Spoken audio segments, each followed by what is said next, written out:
Boa tarde a todos, a todas. Eu queria iniciar... Boa noite, boa tarde. Eu queria saudar a mesa. É uma honra para mim poder compartilhar esse momento com uma mesa de tamanha expressão na defesa de interesse do país. E eu faço, iniciando a minha saudação ao nosso presidente, Manuel Isidro dos Santos Neto, dizer ao Manuel a honra de poder estar aqui com você que lidera a nossa FENAFISCO na sua terra. Eu sou testemunho do quanto o Manuel é apaixonado pela Paraíba, pela João Pessoa, que nos recebe aqui com tanto carinho. Queria cumprimentar o meu conterrâneo, que também já foi presidente da FENAFISCO, meu querido irmão Rogério Maganhão.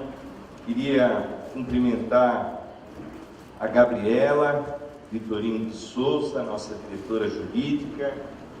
Uma honra compartilhar, eu que sou seu colega também, por favor, faça aqui as observações da academia, que eu eventualmente puder cometer algum erro no pensamento jurídico. Queria cumprimentar o Celso de Souza, nosso diretor de aposentados e pensionistas da nossa FENAFISCO, que reúne uma compreensão extraordinária do patrimônio do conhecimento sobre este grande patrimônio do povo brasileiro, que são a aposentadoria, os seus institutos e o reflexo que ela tem em toda a nossa sociedade. Cumprimentar e agradecer o convite do nosso presidente do Sinfisco da Paraíba, meu querido amigo Vitor Hugo Pereira, de tanta insistência, e aproveito, Vitor Hugo, de compartilhar também esse agradecimento ao Jaimar, que já começou mostrando um pouquinho para mim da nossa querida João Pessoa na manhã de hoje, e ao meu irmão Almir, que insiste em todos os eventos que nós participamos da FENAFISCO para que a gente viesse para cá. E amanhã ele já fez um monte de agenda. Eu pensei que eu ia pegar um pouquinho da vitamina D do sol da Paraíba, mas ele já fez um monte de reuniões que começam amanhã cedo, aproveitando a nossa estada por aqui. Queria cumprimentar o Liduíno Lopes de Brito, nosso diretor administrativo e financeiro da FENAFISCO, o Marco Aurélio Garcia, nosso presidente do SINDAP do Mato Grosso, a Ionete Lobão, nossa diretora de aposentados do SENCAF Mãe, e a Wanda, nossa querida Wanda, aqui pertinho, do Sinfisco de Pernambuco. Eu queria iniciar dizendo para vocês, com muito carinho, muita ternura, e dizer o quanto eu estou feliz de estar aqui com vocês. Primeiro, pelas pessoas que estão aqui. São pessoas que depositam nas suas vidas, ao longo das suas vidas, muito amor, muito carinho por uma das profissões mais antigas da humanidade e de profunda importância para o nosso país. Estar aqui com vocês é, sem dúvida nenhuma, uma honra muito especial. Aqui, neste evento, que é o 6º ENAP, que reúne aposentados, aqui se reúne a experiência, o acúmulo, o conhecimento de toda essa travessia que nos permitiu chegarmos até esse momento. Também dizer para vocês, e aí eu queria perguntar aqui nesse auditório e para alguém da mesa, se vocês já, em algum momento da vida, vocês adotaram alguém, ou um filho, ou se vocês adotaram alguma pessoa como um querido amigo. Eu me sinto aqui como alguém que foi adotado. Eu e a Ana Paula, que estamos aqui da vida pública, e que juntos somamos 10 mandatos na vida pública, nós temos um orgulho muito grande de sermos pais adotivos. E eu quero dizer para vocês que a adoção, tanto para quem recebe como para quem pratica, é um ato extraordinário de amor e por isso eu quero dizer com esse sentimento de que eu não sou auditor fiscal, mas eu sou adotado pelos auditores fiscais do Estado brasileiro. Eu quero dizer para vocês que eu sou talvez o único, mas sou o deputado da FENAFISC. Eu quero dizer para vocês que aqui neste mandato, naquilo que eu represento, lá estão as digitais de vocês. E por isso eu quero que vocês sempre, nessa relação comigo, não obstante as adversidades da política, de partidos, eu sou de vocês. Eu tenho lado. O meu partido é a compreensão clara da importância do que representa a estrutura tributária para o Estado brasileiro, para o povo brasileiro e para todos nós.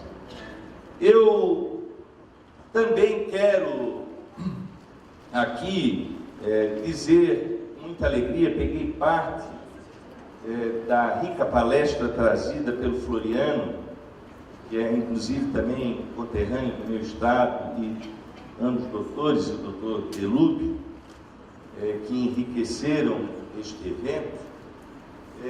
Eu quero dizer para eles que eu estou aqui para trazer otimismo.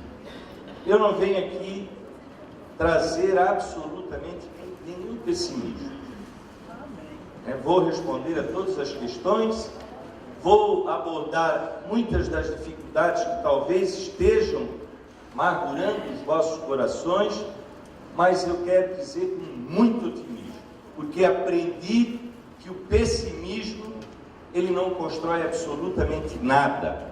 O que constrói na vida é a gente acreditar, é a gente ter disposição de lutar, é a gente poder imprimir os nossos esforços, e particularmente quando eles são coletivos, eles são esforços que trazem e abrem grandes oportunidades, que é o que a FENAFISCO tem feito ao procurar representar os 27 estados através dos sindifiscos que se organizam nessa estrutura exemplar. Portanto, a minha palavra é de otimismo. Não peçam para mim falar até porque as dificuldades que nós estamos vivendo e os acontecimentos que nós estamos vivendo, eles têm que, num dado momento, para todos nós e para o nosso país, abrir uma perspectiva clara de um horizonte, porque nós somos uma nação que ainda temos muita coisa para poder construir e para nós podermos realizar. Eu também queria, nesse momento, antes de abordar um pouco da PEC 186, dizer para todos vocês de que há um conteúdo que nós todos precisamos, de certa forma, ter uma compreensão mais clara. Nós estamos com muita dificuldade de estabelecermos, às vezes, o debate de conteúdo, porque a velocidade que estão nos impondo a humanidade, com as ferramentas da tecnologia, com as notícias rápidas do Twitter, disso e daquilo, das manchetes, nos tiram a perspectiva de aprofundar determinados conhecimentos que são fundamentais para que nós possamos, inclusive, construir, de certa forma, a serenidade necessária da compreensão das coisas. Primeiro que é importante dizer que o debate que se trava aqui no 6º ENAP, ele tem todo um processo estruturante em disputa no mundo e no nosso país. Nós não estamos mais naquela dualidade entre o modelo socialista que se esgotou como paradigma que foi por algum tempo para a humanidade, por mais de 70, 80 anos, e o modelo capitalista. O que nós estamos discutindo hoje no mundo, e que é exequível, são um modelo de Estado mínimo, um modelo de mercado dominante e um modelo de Estado social, de Estado de inclusão e, portanto, isso se remete aos aspectos, sobretudo, da proteção da cidadania e entra com muita clareza nos aspectos tão relevantes que vocês estão abordando neste encontro, que é a aposentadoria.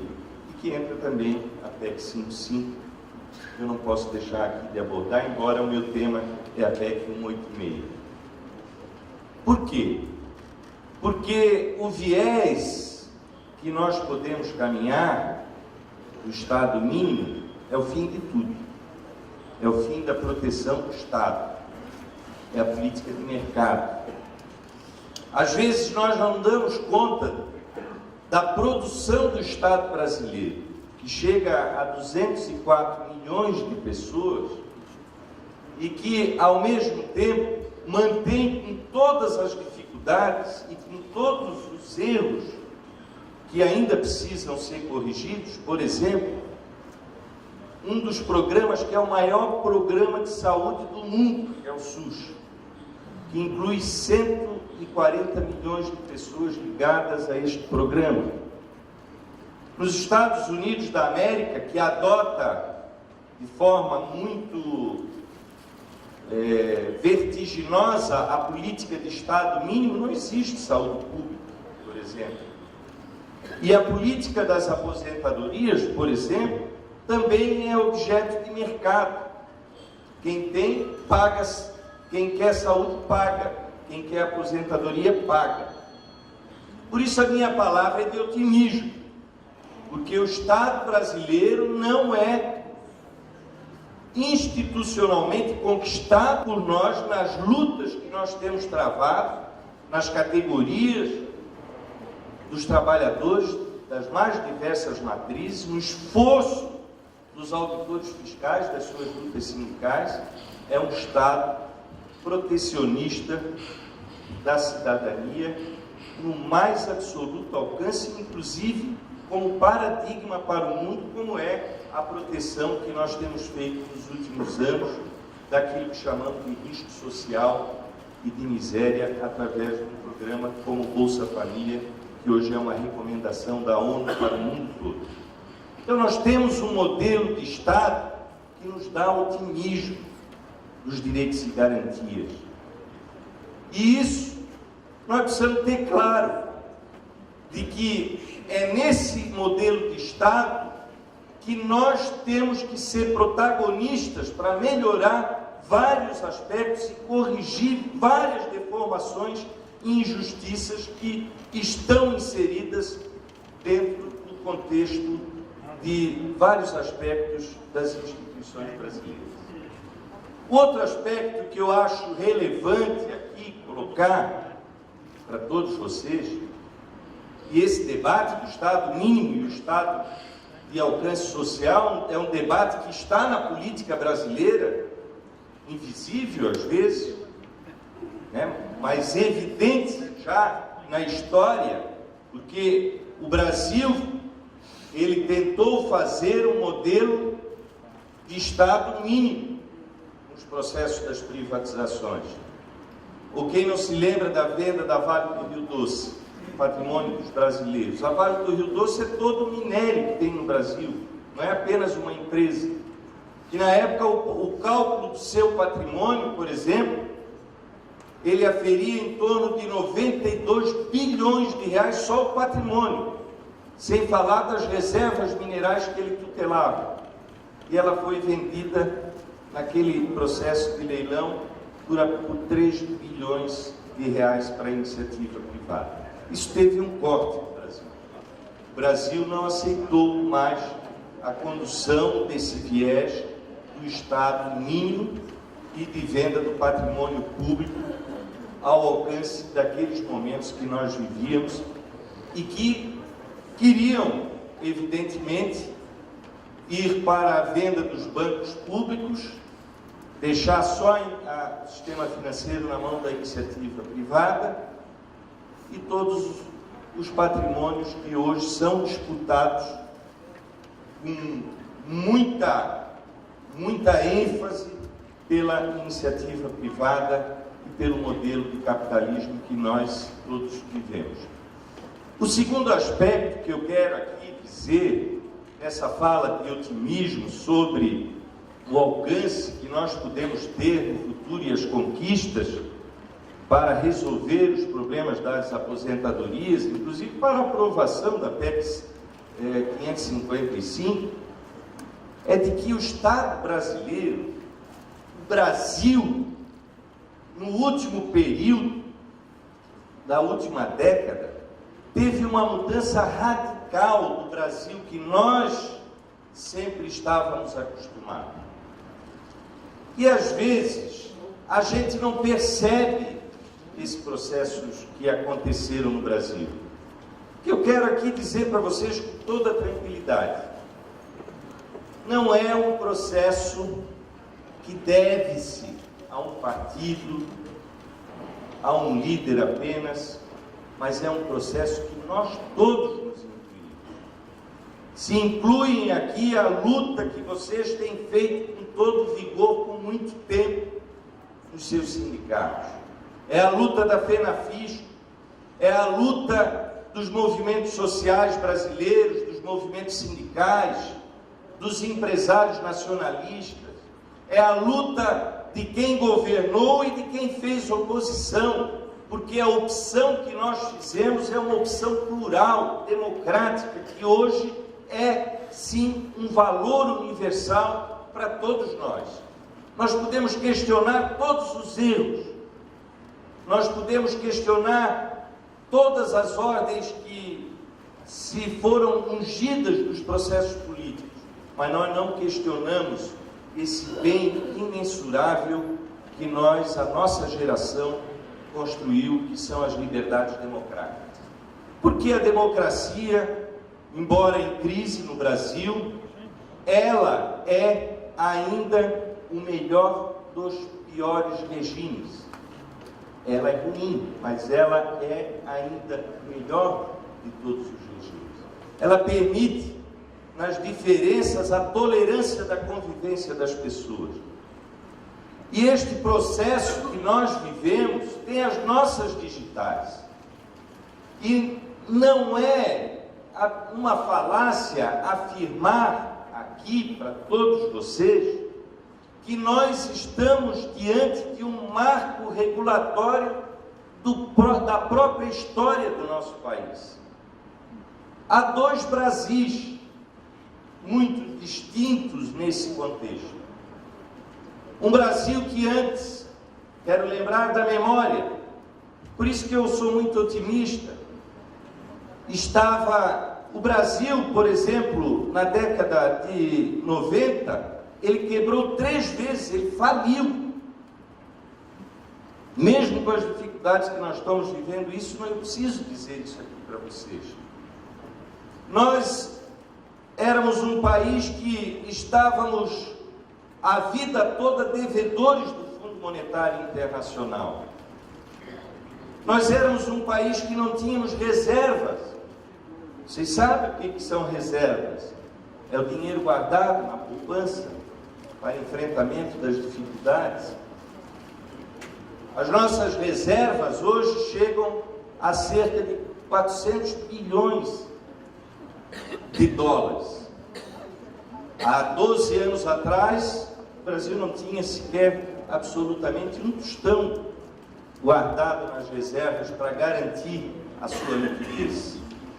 O momento que nós estamos vivendo hoje é um momento que nós nos permitimos sair da 13ª economia que frequentamos ao longo de praticamente os últimos 40 anos nesse processo. E hoje somos a 7ª economia e devemos alcançar nos próximos 3, 4 anos a 5ª economia do planeta, onde vão ter apenas 4 países mais ricos que o nosso. A nossa geração viveu diante de um processo que nos tirou a humilhação de não conseguirmos resolver as nossas mazelas sociais. Nós éramos o país da fome, da miséria, conhecido no mundo todo. Não que nós não tenhamos graves problemas, mas no ano de 2014, nós, pela primeira vez na história, desde o nascimento da ONU, em 1947, saímos do mapa da fome, que é um mapa mundi, onde mostram os países que mantêm grande parte da sua população na fome e na miséria. O Brasil, há 12 anos atrás, tinha 15 milhões de pessoas na escuridão absoluta, que não tinham sequer um bocal de luz para viver. O mundo hoje, para vocês terem uma ideia, dos 7 bilhões de habitantes, 2 bilhões vivem ainda no escuro, principalmente no continente africano e na Ásia.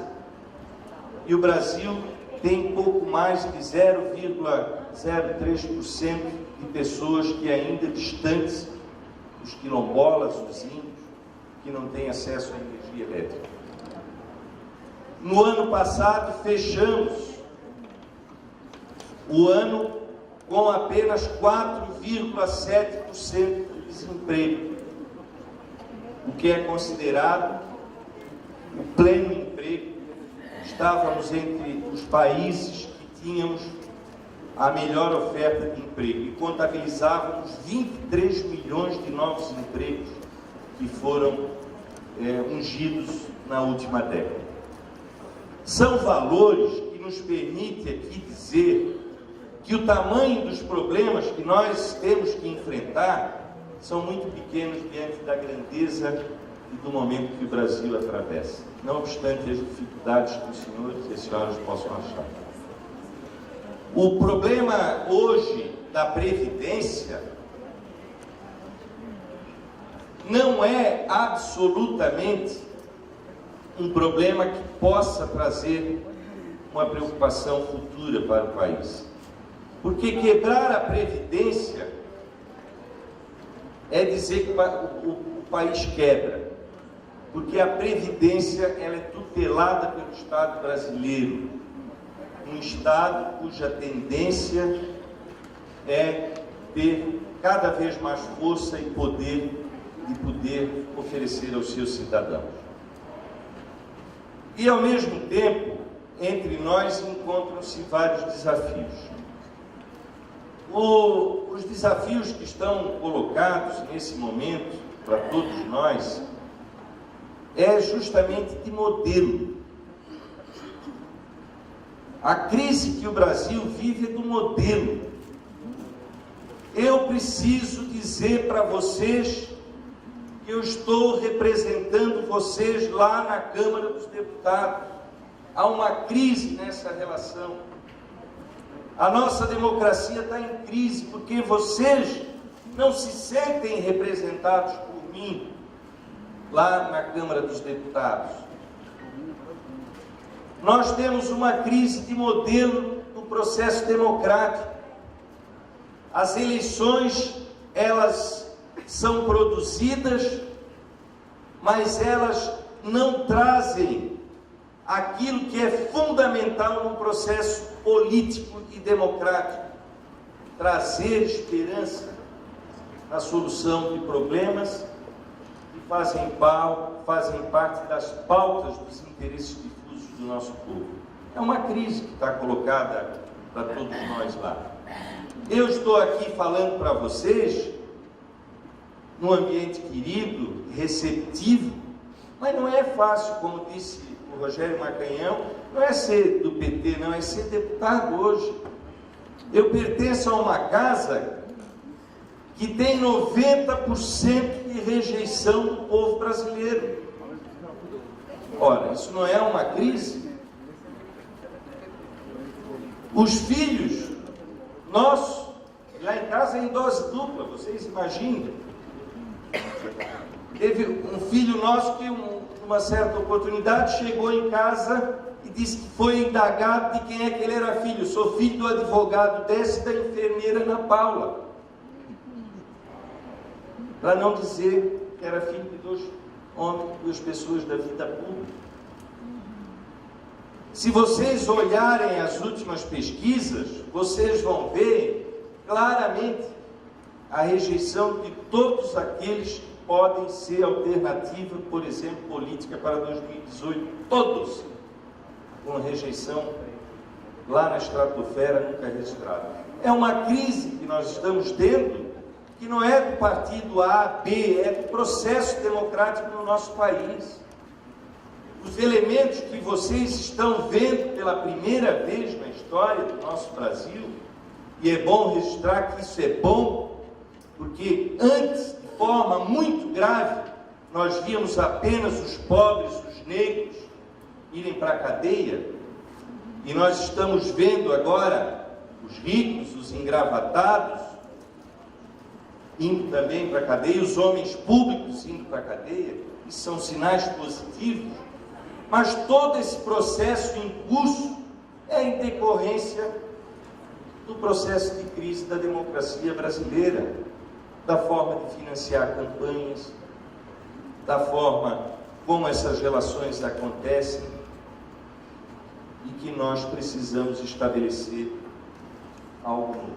E esse algo novo, aí eu quero entrar em algo que vocês estão ajudando a escrever para a história do nosso país. Por mais que talvez vocês não percebam, está na PEC 186. Eu tenho a honra de ser o seu autor, como primeiro deputado, mas que eu tenho aqui afirmado, ela foi escrita pelos auditores fiscais, pela FENAFISCO, mais particularmente por um auditor fiscal, que é o Fabiano, presidente do Sinfisco, hoje atualmente presidente do Sinfisco lá de Santa Catarina, que escreveu esse texto. Essa PEC não foi escrita por mim, foi escrita por vocês.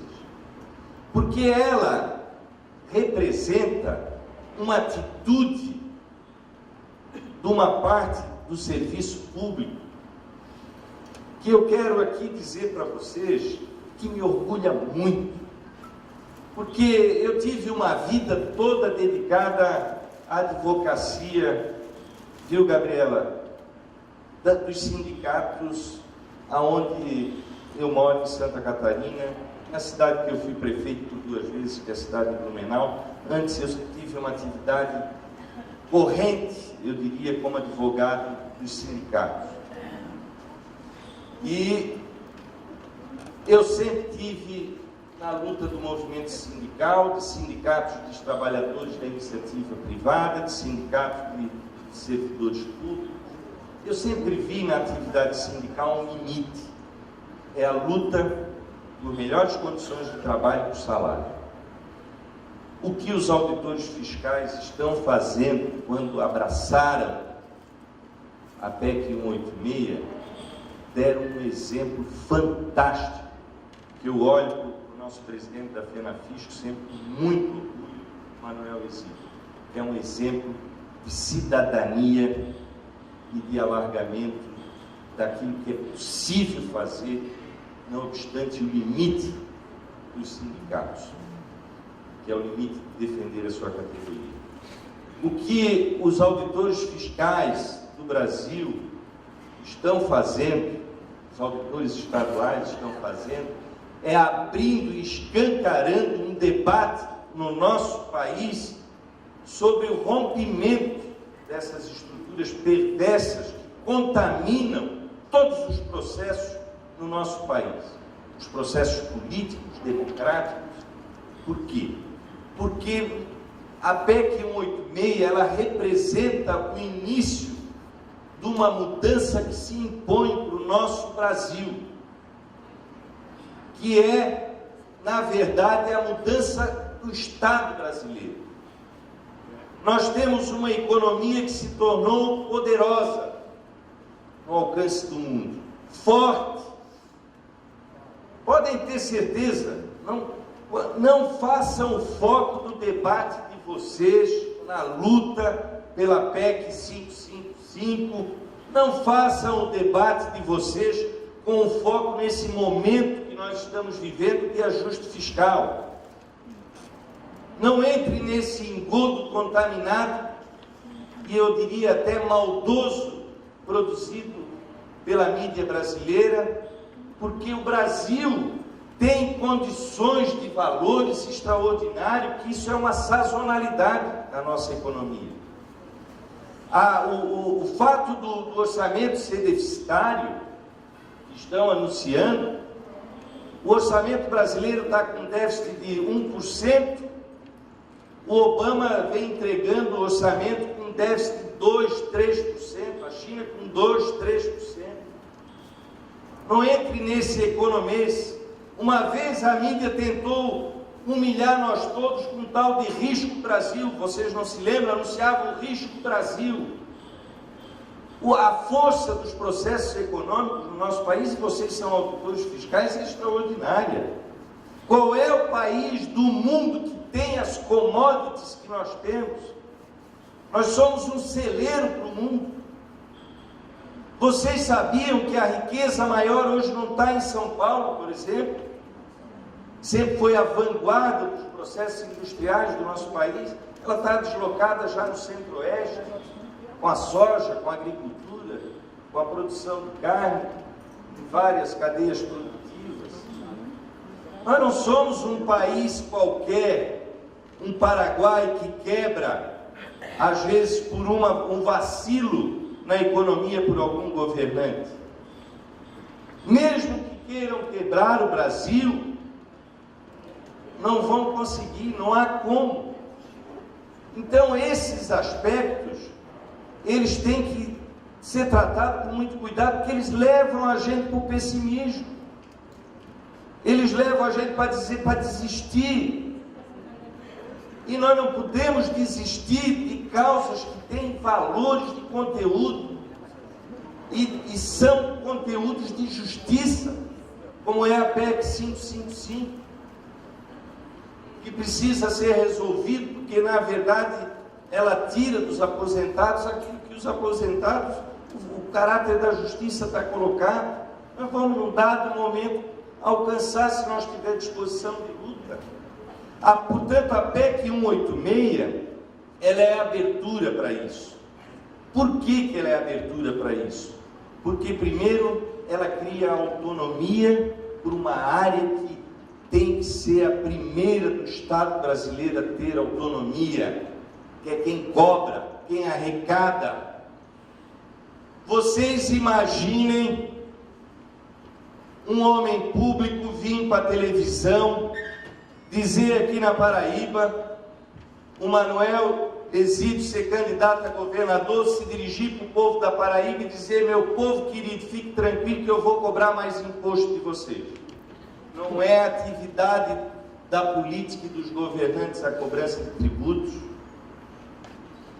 Dar autonomia para o fisco é fazer com que o fisco tenha a sua função precípua, intocável, e que possa realizar justiça e acabar com a perversidade da influência da política, seja de qualquer governante, nessa atividade que é uma atividade fundamental para realizar os instrumentos de satisfação e de bem social. O que seria do Bolsa Família se não fosse o fisco arrecadando? O que seria do programa Minha Casa Minha Vida, que é o maior programa habitacional do mundo, se não fosse a capacidade arrecadativa do fisco? E dar autonomia para o fisco significa também democratizar poder. O mundo, num determinado momento, ele acabou com aquilo que nós chamávamos de monarquia. Lá nos ensinamentos de Montesquieu, nos ensinamentos que foram trazidos, foi nesses momentos que nós criamos um espírito republicano. E o que aquilo representava? Dividir o poder.